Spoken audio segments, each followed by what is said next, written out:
Hello, my beautiful people. It's your girl, the handmaiden of God. Today we are on day 10 of our program. Wow!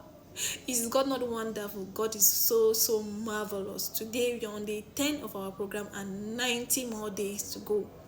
We can do this. Yes, with God, we will do it. So today our 10th reason is this: waiting until marriage would allow you to grow as a Christian. I say it again: waiting until marriage would allow you to grow as a Christian. As an individual, you cannot expect to grow in grace when you continue to engage yourself into premarital sex. And it also prevents your prayers to be answered by God. Oh yes, because the Bible says the prayer of a sinner is an abomination unto God. You cannot continue to fornicate, continue sinning with the knowledge that fornicating is a sin, and later on you come to God and expect God to answer your prayers. No, you don't take God for a fool. You rather make yourself a fool. Because each time you pray, each time you fornicate and come and pray, my dear brothers and sisters, your prayers are never being answered. Your prayers end at the level of your ceiling. Because you know very well that fornicating is a sin, but you go and do it. And later you come and pray to God for God to grant you your heart desires. Forget. God will never answer such kind of prayers.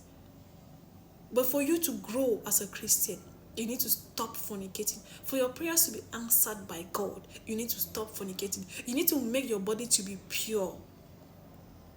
You need to live a righteous life. You need to live a life that is away from sinning, away from fornicating. You need to live that kind of a life. For you to grow spiritually, for you to grow in grace, for you to be a chosen child of God, for you to sit at the right hand of God. Yes, you need to stop fornicating. You need to free yourself from fornication. You need to run away from it in order to grow in grace. For your prayers to be answered by God, each time you call upon Him, for Him to answer your prayers, my dear brothers and sisters, you need to stop fornicating. You really need to stop fornicating.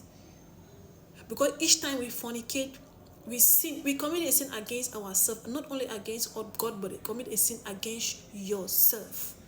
Because fornicating, you're sinning against your own self. You're putting your body in danger. You're putting your body into trouble. And to tell you the truth, you can never serve two masters at once. No. If you're for Satan, you're for Satan. If you're for God, you're for God. So don't go and fornicate and later on come to God and expect God to answer your prayers. No. You don't serve two masters at once. No. If you're for God, you're for God. So my brothers and sisters, let's stop fornicating. Let's flee away from fornication. In order for us to grow in grace, in order for us to grow spiritually, in order for us to be on the right standing with God, we should stop fornicating. For your prayers to be answered, you should stop fornicating. Yes. For God to always cover you, to protect you each time, my dear, stop fornicating. For it is not good. It is not good. We should really stop fornicating. For your sake, for your generation, stop fornicating.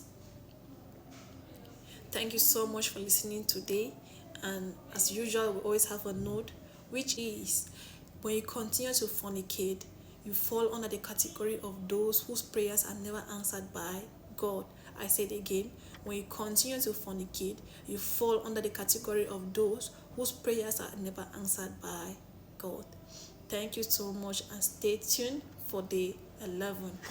Bye-bye.